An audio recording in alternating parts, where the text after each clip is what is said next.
Hello everyone, Alasdair Gold here. Apologies for missing out on last week's video. Unfortunately, days off just didn't really line up very well. It would have ended up putting out a video just before a match, which doesn't make any sense.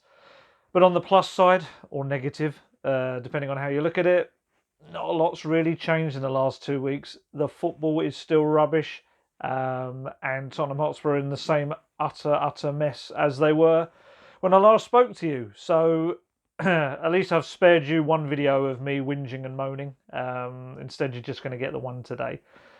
It's not all entirely whinging and moaning, but there's a fair bit in there. I've got to warn you already. So what have we missed? Since I last spoke, we've had defeat to Wolves, which had its positives and negatives, probably more negatives, unfortunately. We had the FA Cup exit to Norwich, which was pretty poor. It really was pretty poor, with one or two positives, but we'll come to that later because it ties into Burnley as well. And then, yeah, Burnley, 1-1, which it's a really tough one. I mean, exactly is that. It is a tough one. It's a match where many teams would go and they will trip up this season. Burnley in superb form. Incredibly tough physical side to go and play. I can already hear the voices in my head of various people saying, but oh my God, it's Burnley. We're Tottenham Hotspur. I get that. I do understand that. And I do feel Spurs should be going to places like that and they should be winning. However, when I say places like that are tough. There are other teams that will consistently struggle against teams like Burnley. They're a very, very effective side. I felt that, bearing in mind Tottenham's absolutely horrific run of form in the last 4 games beforehand, 4 straight defeats, to actually come away with a point wasn't the absolute disastrous finale it could have been. Bearing in mind, you look at those other matches, there were some terrible ones. Norwich at home in the FA Cup. That, you could quite rightly say, Tottenham Hotspur, however well Norwich play, I personally don't feel that they look like a team that should be down the bottom of the table. Spurs should still be winning that match at home. Wolves, incredibly good team. And I do think there's a part of me that feels that they could still finish in that top 4. I really do. I think they're such an impressive team, such an impressive manager as well. But I think obviously Spurs should be looking to win that at home.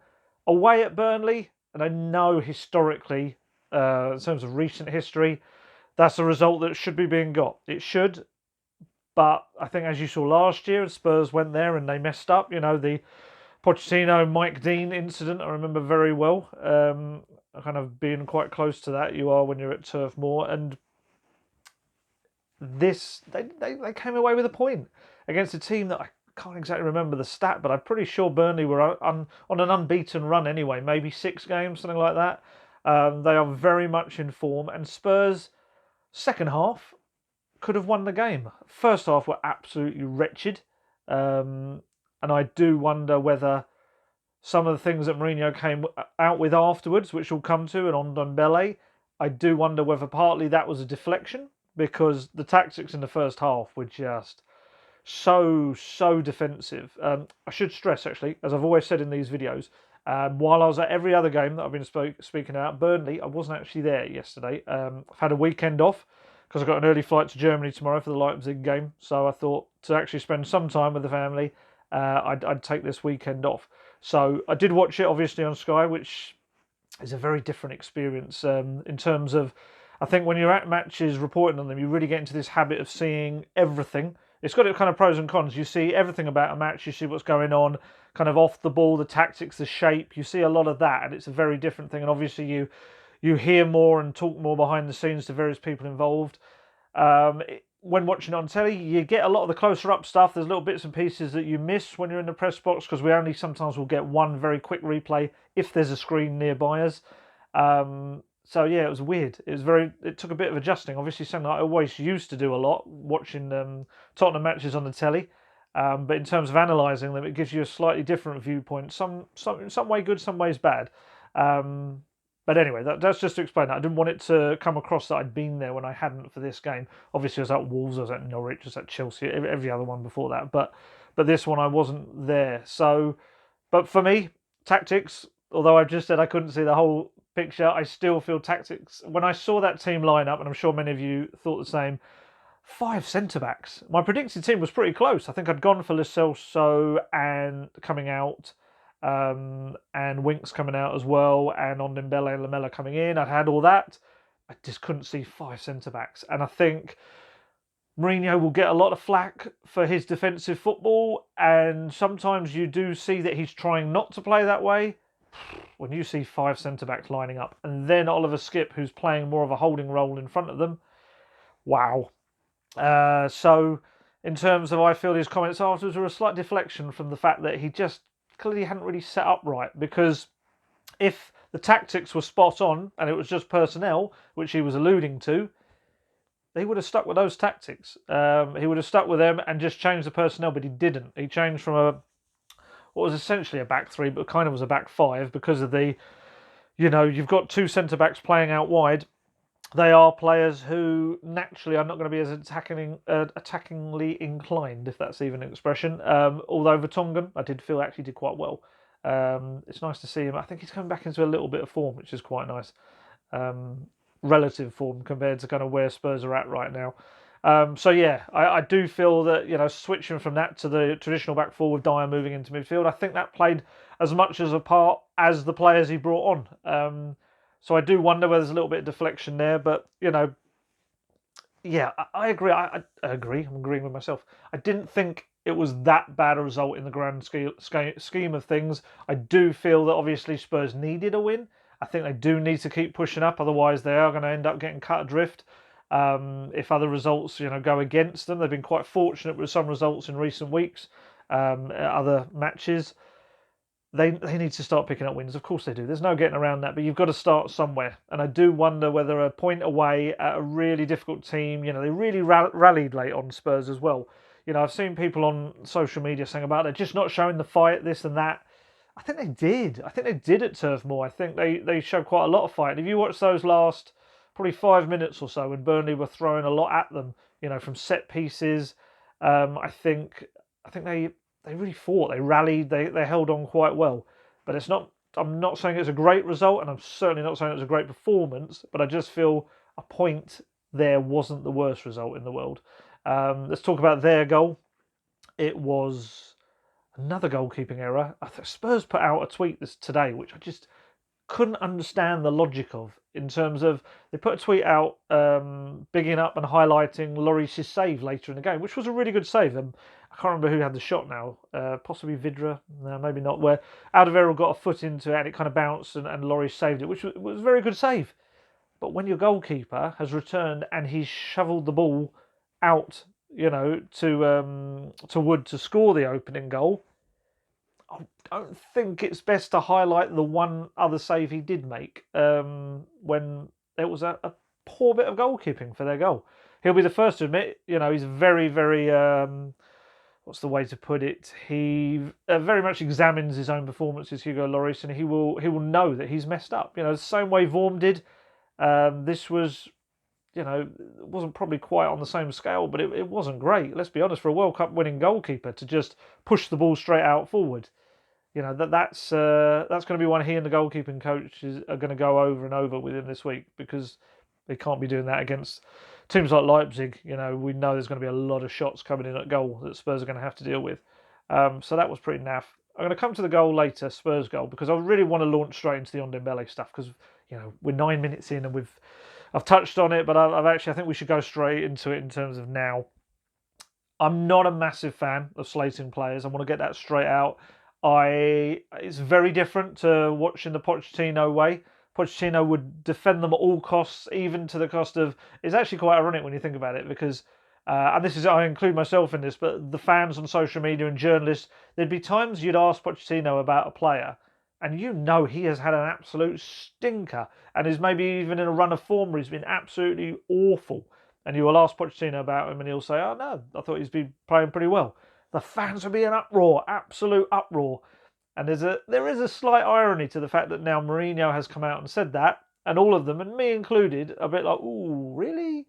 That's football, though, isn't it? That's the way it works. We all change our opinions based on kind of circumstances. But where I am with the Ndombele situation, I'm right slap bang in the middle in terms of I don't like publicly slating players. I don't at all. I thought when he came out, Mourinho, after the Norwich game and said about Parrott, used the words, essentially, I told you so, wasn't it? It was a now you see, I think was the expression he used. He didn't blame him for the penalty that was saved, which Krul was about, a mile off his line. But he did say the half an hour before now shows you he's not the second Harry Kane. Bigged up his qualities, of course, said he's going to be a big star, but I didn't like that. I didn't like that at all. I thought for a kid that's just turned 18 recently, I don't think that's the greatest thing. By all means, bring him down to earth a bit. Publicly, I don't know. With Ndombele, I feel it's slightly different to that. I do feel we're talking about a guy that's 5 years older, is the club record signing, and Mourinho does have a habit of this. We've seen it, players like Joe Cole, I think Eden Hazard got it, Luke Shaw, we know at United, Iker Casillas, I think, got it at Real Madrid as well. He's not slow to come out and slate players publicly. There was a little kind of song and dance in our press conference we had on Friday where he was talking about, I can't ethically talk about certain things. And clearly it was about players like Ndombele. He'd decided, maybe, that the next day, after a performance that he didn't feel was up to it, he could say something. The only thing I'd suggest is that if he has been pushing and pushing and pushing behind the scenes to try and improve on Ndombele, and the player is not responding, maybe the last resort is doing it publicly. Like I say, I'm not a fan of it, but I can kind of understand why he might have done it if he's been struggling behind the scenes. On the player himself, is Mourinho right? I think we're probably going to have to say yes. I think the biggest thing for me is the comparison to Lo Celso. I think we have to do that. I know they're different players in the way they play, but we're looking at two 23-year-olds, both joined in the summer. Ndombele had a full pre-season. He went away with Pochettino, was absolutely put through all the grueling fitness stuff he puts them through. They went out to Asia, it was all part of the tour, everything. And we're at where we're at 9 months or so later. Lo Celso didn't have a pre-season. Came in, eventually got in the team, substitute appearances, picked up a hip injury on friendly duty with Argentina. Missed almost, I think it was about 2 months. And this is the one thing that maybe people slightly forget, Mourinho dug out Lo Celso a little bit as well. If you remember, it was actually a question I think I asked him about Lo Celso, and he came out with these lines about how he's a player who just hasn't done it yet. He's a player who he's an Argentinian, yet he hasn't been able to settle when you've got Argentinians in the team. He had an Argentinian manager. If you remember these quotes, he laid into him a little bit. He said it's like he's not there yet. He's not ready, and that was kind of what he said. Lo Celso, only judging on what we can see, absolutely took that on board and has become the player we see today. He is absolutely, in terms of work rate, application quality, creativity, his passing radar, everything about his play is exactly what Mourinho wanted. Mourinho, I saw an interview he did the other day.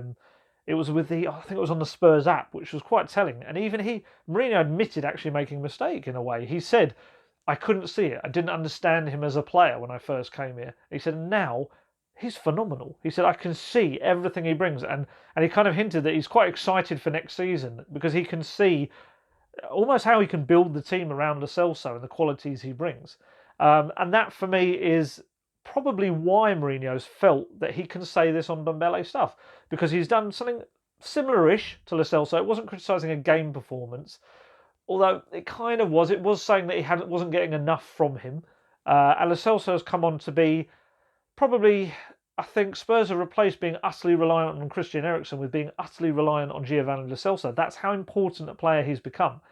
So I think the aim is that he shocks Ndombele into actually stepping up his levels, because we know this isn't about talent. Mourinho said this yesterday. He said he's an amazing talent. He's got amazing qualities that he can bring to the team. That isn't in doubt. No one is saying that. But what they're saying is the application. It's the work rate. Personally, this is only going on the TV footage, obviously. Watching him and Skip in midfield, I didn't think they were as awful as Mourinho made out afterwards. I thought Skip did well. I say well, he did okay. I thought he was superb against Norwich. I thought it was absolutely fantastic, playing 2 hours after having played barely any football for the whole season. I thought he was. I think the word Mourinho told me when I asked him about him after the game was phenomenal, and I'd agree. Some people didn't rate his performance. I felt that in terms of a 19-year-old coming in against Premier League opposition, I thought he did really, really well. It wasn't as good a performance against Norwich. Of course it wasn't. He wouldn't have been hooked at half-time if it was. But I didn't feel it was horrendous. I felt it was very much the formation meant that he was kind of chasing the game a lot. On Ndombele, again, I didn't think he was awful. I've seen some people saying he was playing in an unnatural role and things like that. I'm not entirely sure about that. It's just, Skip was the one that was meant to be more sitting back. So that did give Ndombele license to kind of, not roam, but you know what I mean, be a bit more of an attacking threat and link up with the other players. And he didn't do that. He didn't. We've seen the clip against Wolves. I was the one who asked Mourinho about that, which Mourinho started laughing about. It is a ridiculous clip. I got some flack from people. I think we've got to understand we can appreciate a player without having to excuse everything they do. I'm a massive fan of Ndombele. I think he's brilliant. I'm so excited that he's a Tottenham player still, because I still think once he's figured out the work side of his game, he's going to be one of the Premier League's best. He is. I don't feel he's a project that Spurs will give up on or Mourinho will give up, mostly because they're all in. £64 million has been spent on this young French midfielder. But my original point is, I think sometimes, and I see it a lot on social media, and perhaps I'm guilty of it myself sometimes, sometimes you'll excuse things that maybe just shouldn't be excused. And I feel with Ndombele, there's a bit of that happening. I mean, God, when I asked, when Mourinho started laughing about that, there's some of the people coming back to me. It was like, oh my God, can you see what Winks is doing? How are you ignoring what Winks is doing? Yeah, I saw what Winks was doing, but Winks is also a player on a yellow card. He couldn't be the man that makes that cynical bring him down challenge. Ben Davies, yeah, he probably should have done better. But the issue with Ndombele was that he was tracking back from his own the opposition half, and there were 3 occasions where he could have put his foot in, he could have tripped the player, he could have knocked the ball away, he could have done anything that would have stopped that attack. And I think it's a massive thing that Mourinho's been looking for recently. It's no coincidence. If you saw against Norwich, Skip did a very cynical challenge to stop a break, got a yellow card. Lo Celso essentially rugby tackled someone yesterday to stop a break and get a yellow card. It's something that Spurs just weren't doing. Playing smarter, I think, is the way that Mourinho calls it. We know what it is. It's just being cynical gits, quite frankly, isn't it? It's having that kind of lack of, I don't care what the public think or how enraged the home fans or the away fans are, whoever it is. I'm going to absolutely stop this attack by doing something that is proper cynical. And there were 3 occasions for Ndombele to do that. Instead, we got this kind of wishy-washy, walking back, a little bit of a half run and all that. And I think that's where Mourinho, and we've said this before, Mourinho hates players doing that. He wants everyone to bust a gut. When you see Lo Celso is the team's playmaker, the creator. He is running around that pitch, tackling, sliding tackle. He's doing everything. And that's pretty much why he's so knackered, I think, as well at times at the moment. Ndombele isn't bringing that. Is a public backside kicking the thing that will do it? I've seen some people moaning about, has that ever worked? I would probably give you Lo Celso as an example. I think it kind of did with him. As I said, I didn't agree with it on Parrott whatsoever. I felt that was wrong. That felt very much like a told you so moment. We can say, you know what I've been saying. I still feel Parrott is ready for the odd 5-10 minutes here and there. I don't think he should be starting matches. But to kind of come out with that felt wrong. With Ndombele, I didn't like it, but I could kind of see why he did it. And let's see what happens. I mean, he's got the Euros. He wants to get into the French national team for the Euros this summer, if they take place. So he needs to up his game. He needs to be in that Spurs midfield regularly. And I think Spurs will benefit from the player Mourinho wants him to be as well. And I think Ndombele will benefit from that as well. We've spoken before about the global training program and how everything is being done behind the scenes to help him, but ultimately you can only help someone so much. They have to take those next steps themselves. Amazing talent. Let's hope he kind of fulfills it, because if he goes on to be a wasted talent in football, then it will be an incredible waste, because he's such a good player. We kind of touched on Lo Celso, didn't we, there? But just bringing him and Lucas on, and the formation switch, as I said, I think it's such a different. Lo Celso's utter class. He really is. He is one of those players you just watch and you never get nervous. He gave, I think Mourinho kind of pointed towards it. He gave away a ball on about the 80th minute, and it was the first time he'd kind of done a sloppy pass. And you just think he's so composed. His radar of where everyone is, it's a little bit Scholes-ish. It's like he can see the pattern, the play around him. And there's times when people will be charging him, he just does that little kind of almost like the Ndombele turn. He's out of the situation and he's got players to pass to. I thought he was superb. And bearing in mind he looked so knackered at the end of the Norwich game, they essentially just shoved him up front. Just said, look, don't run, just do whatever you can do up there because we've got no subs left. But I thought he looked good, and I hope, having just played 45 minutes, he's maybe a bit fresher against Leipzig as well, because Spurs are going to need him. Like I say, becomes so reliant on him. He is everything I used to call Eriksen the conductor, and that very much is Lo Celso's role. You could see before that first half, they just didn't really have like an out ball, did they? They didn't really have someone that could just put their foot on the ball, say, everyone, calm down, I got this kind of thing. And he was superb. Lucas thought was really good as well. It's something I've said before, so I'm sorry if I'm repeating myself, but I do feel Lucas, you get so much from him as an impact player from the bench. You know, whether that's for a whole second half, whether that's late in the game. I think against tiring legs, Lucas is one of the best in the Premier League at it.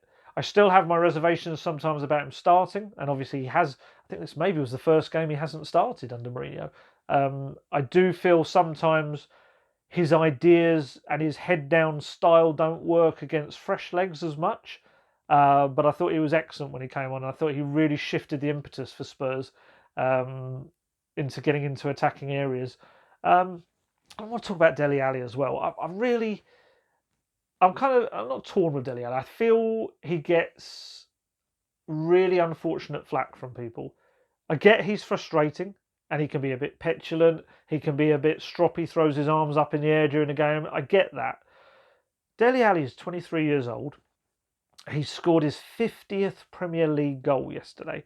And to put that into context, when we're looking at other attacking midfielders like the greats, you know, we can call them, the Gerrards, the Lampards, the Scholes, the people like that, they didn't get to that landmark until you're talking, I think it's about 26 was the next youngest person to get that. So Dele Alli's done that at 23 years old.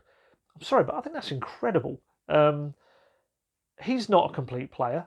You know, all these people that are getting behind on Ndombele, why are you not getting behind Dele Alli? Because same age, has achieved so much more than any other 23-year-olds pretty much we're talking about in the Premier League right now, and probably most 23-year-olds across Europe. I think he's a great player. I think he has ineffective periods. I think he does. I think at the moment Spurs are playing him a really unnatural role. I think purely because physically he fits the number 9 role better than anyone else they've got right now. I think he was getting battered and whacked and everything yesterday, and he still came up and took confidently that penalty during this kind of spell where things aren't going particularly well for him or Spurs. I just feel it seems a little bit unfair when you've got a player with the, you know, I know you can say, oh, stats aren't everything, but when you're looking at goals and assists, yeah, they kind of are everything when you're talking about an attacking midfielder. And I think Dele Alli, over the course of the season, does the job. He's not the finished product. He's not. Same with Ndombele. Same with Lo Celso. Talking about 23-year-olds that have got a lot of learning, a lot of building to do, a lot of growing, a lot of developing. And I just feel, you know, people criticise me sometimes saying that maybe with homegrown players I'm a bit more lenient. I'd maybe say that there's some people that go the other way, that sometimes homegrown players get less. There's an initial excitement when they get into the team, but then they're very quickly dispensed with. I've seen it with Winks. I've seen it with Skip, actually. I remember Skip last season, some of the games people say, I was clearly not ready. It's like, the kid's 19. I've seen even some people doing it parrot. I've seen people saying, "Oh, there you go, he's not going to make it." It's like, oh, calm down. And I still feel the same with Dele Alli. I feel he's not going to do everything. He's not going to be consistent. Young players aren't going to be entirely consistent throughout. But in terms of his numbers, I still feel he brings that consistency. 50 goals in the Premier League, and that's not to mention all the other goals he scored in other competitions as well. I don't have the figures for that, but I'm sure you're getting up towards that 50 again. I think Spurs have got one of Europe's biggest talents on their hands, and I think he's one of those players where if Spurs were ever to cash in on him, you'd swiftly see him go elsewhere and become an absolute star. I personally hope that happens at Tottenham, and he just developed and he's brought on. Everyone at that club, confidence is down at the moment. Everyone. There's no one that, Lo Celso is probably the best example of someone that is still maintaining a really good, consistent game and his confidence despite what's going on around him. But not all players are like that. So sorry, that's my little sticking up for Dele Alli. A lot of people aren't going to like that, I'm sure. There's a lot of people that absolutely can't stand him and want him out of the team. I think he offers more than you're probably seeing. And I think he's a really, really talented young guy. Does his dopey things, don't get me wrong. The video he did was dopey and then got shared out in public. Just shows don't trust anyone if you're a footballer because you don't know what's going to happen. So don't make stupid videos that could end up out in the public domain. But on the pitch, I think he needs a little bit of slack given to him, especially, we know what Dele Alli's like with Harry Kane. He went through that role where he was suddenly amazing again. That was with Harry Kane. We know his best position is playing just behind Kane. He's brilliant there. So, yeah, give the kid a bit of time. And I do say kid because I apply that to Ndombele as well. It's probably because I'm seeing myself as a bit of an older guy. But, these are 23-year-olds we're talking about. We're not talking about prime, experienced players in the Premier League, although Dele does kind of have that experience now. So a quick talk about defence. I'm aware I've been kind of rattling on about a couple of topics over probably more than I should have. Defence still worries me, and I still disturbs me, I'd probably say is the way to put it, that Jose Mourinho, the man who is responsible for some of the stingiest, tightest defences in Premier League and European history, cannot sort out that Tottenham defence. The defence go into every game looking like they're not confident they're going to get a clean sheet. 5 centre-backs. You could have put them all just on the goal line and still probably a ball would have got past them. And these are some really, really good players. Like I said, I do feel Vertonghen's finding a little bit of confidence again. The goal against Norwich, wasn't it? And I do feel he hasn't looked that bad at left-back again, despite, his legs not being the quickest anymore. But it's not working. It's not. And for me, that's the alarming thing. I think Mourinho, I think there's a lot of excuses he can give rightly. I think the club, it's absolutely embarrassing. And as I've said before, I've used the word negligent in the fact that they're in a position where you can only lose one striker and suddenly you can't play any tactics with a striker up front. That's embarrassing. It really is.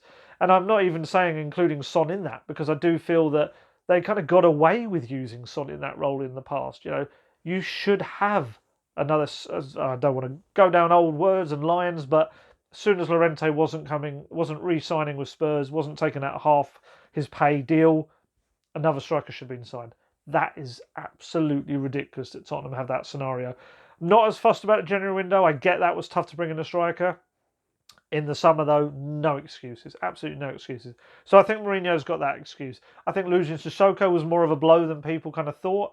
How key a player he was last season for Spurs. I think Spurs are something like, is it around 20 points worse off in the Premier League? So people criticise the Winks-Sissoko partnership now. That partnership was getting Spurs results. 20 points ahead of where you are now. I think that shows that Sissoko's been a big miss as well. And I think he gave the defence an extra level of cover that they don't have at the moment. So I feel Mourinho's got those excuses. It looks like Davies has got another injury. He's been without him. Looks like a hamstring injury is what I've been told. Whether that's true or not, he certainly wasn't there yesterday. I get that with Mourinho, and I do feel there's a lot that he can rightly say, look, I've absolutely been stuffed in that scenario. But the one thing I don't feel he can say is the defence. He's chopped it, he's changed it, he's gone from back three, he's gone to back five, he's gone from back fours. Nothing seems to have really worked. He's tried different formations, different combinations of centre backs. He's tried different left backs. He's tried playing wing backs further up the pitch. Sorry, full backs further up the pitch. He's tried one sitting. Nothing's worked. And for me, that's probably his biggest failing for me so far. You know, he's only been, 3-4 months. I think there's a lot of time, and I think he's got a bit of a free hit this season with Daniel Levy. But I do think the defence should have looked a lot better by now. He's had a long time. I know the games are, most weeks have been midweeks, but there have been 3 weeks to work with that team. It may very well be a mentality thing, and that's something that Mourinho can only fix with possibly new players. If he doesn't feel that these players have got that mentality he wants, then that's one thing. I think we know the defence was one in transition, with Vertonghen still not signing or having agreed a new deal. Alderweireld signed a new one, but we know this isn't the best version we've ever seen of Toby Alderweireld.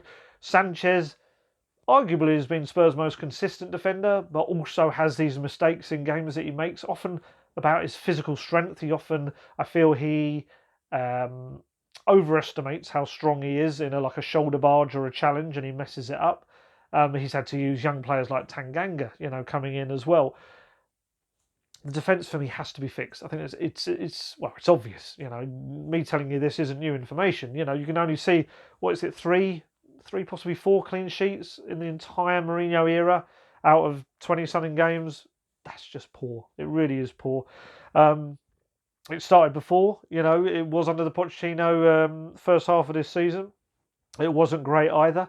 But I would have hoped that Mourinho would have fixed that by now. So now we look ahead. Let's not look back so much anymore, because looking back isn't the most happy place.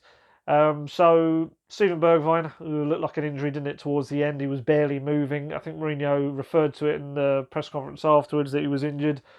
It's hopefully not a serious one, because I feel that he is a player that can be a real threat for Spurs. Mourinho told me the other day, I asked him a bit about him, and he said you can tell that he's come from a league where they only really play 1 match a week in the Netherlands, in the Eredivisie. And this has come as a bit of a culture shock to him, suddenly having all these games so quickly. But I think he's done well. I think he's one who's hit the ground running, probably more so than Ndombele did or Lo Celso did. I think they need him fit, because I think he's a threat. So we'll see what happens with him. Like I say, Ben Davies, we're waiting to find out the extent of that injury to him. And it's another massive week. Leipzig, I fly out early tomorrow morning off to Germany. We'll have the press conference tomorrow. Leipzig, obviously, on Tuesday night. They're a very good side. Really, really good side. We saw what they could do at the Tottenham Hotspur Stadium. We know they're going to be that times 3 or 4 at the Red Bull Arena on Tuesday night. They're going to bring everything they've got in front of that home crowd. And my fear is that defence. And how they respond to what's going to be a bit of an onslaught. It really is. And Spurs are going to very much have to play on the break. I suppose you could argue Mourinho's been preparing them for that in recent weeks. I think Norwich had more possession than them. Wolves had more possession, I think, So Spurs are going to have to play that way. It's going to be a big ask. It really is. My gut tells me we might be seeing the end of the European adventure at this point. You could argue the flip side, if you want to be slightly trying to look for a positive in a negative, maybe not having the constant European games. I don't think any of us believes that Spurs are probably going to get to the Champions League final again. So maybe having the less games will actually benefit Spurs in their top 4 race. I think, we had this whole kind of big thing, didn't we, in the week about Mourinho who's going to ask the board to prioritise which they wanted, the league or the European exploits. Spurs fans want both. Of course they do. Do I think Tottenham have got the squad and the team to go deep into the competition, into the final, and beating the likes of the massive teams out there, the Real Madrids if they get through, and the Bayern Munich? I mean, we've seen what Bayern Munich have done to Spurs twice with their A team and their B team, and it wasn't pretty. So who knows? Who knows? We've had European miracles last season. We had some amazing nights in Europe. I was very fortunate to be at them, and I'm sure anyone else that was there was as well, felt that way. But it's going to be a massive task ahead of Spurs. It really is. And then it doesn't even settle down after that, because at the weekend, Sunday match, Manchester United, massive match in the race for the top 4, top 5, whatever you want to call it. And it's just about whichever legs are fit and fresh enough to play. Harry Kane, there's talk that we might see him, sooner rather than the initial estimates. He's hopeful, obviously. I think he was saying about being back in April. Let's see how that goes. But Spurs can't really pin their hopes on that. They have to work with what they got right now, and let's hope it gets better. Sometimes it's like this, isn't it? I always tell people, football is about cycles. It's about, you're going to have tough times, and Spurs fans certainly know there's been some very tough times over the years past. There've been some very good years recently. Sometimes you have to go through a little bit of a cycle to come round out the other side a little bit better, more streamlined, and more effective on the whole. You can only hope that's going to happen with Spurs, because right now it's not looking great. But let's see what Jose Mourinho does. He's getting a lot of flack. I don't always think he says the right things. I think sometimes he does. As a journalist, it's really weird to cover his press conferences, because sometimes you'll come out and you'll think, okay, he hit all the right notes. And then you'll come away from another press conference and you think, like, ooh, really? Did you want to say that? And I think that's really the Mourinho way. I think he says what he always believes is the right thing to say. And I don't know always in terms of the general Spurs population. It's what wants to be heard. But let's see what happens. I shall catch you all later this week. Hopefully we've got some good stuff to talk about. But apologies for waffling and whinging and moaning. Unfortunately, that's Tottenham Hotspur right now, isn't it? Hopefully the clouds will part and we'll get some sunshine in the world of Tottenham Hotspur soon. Catch you later.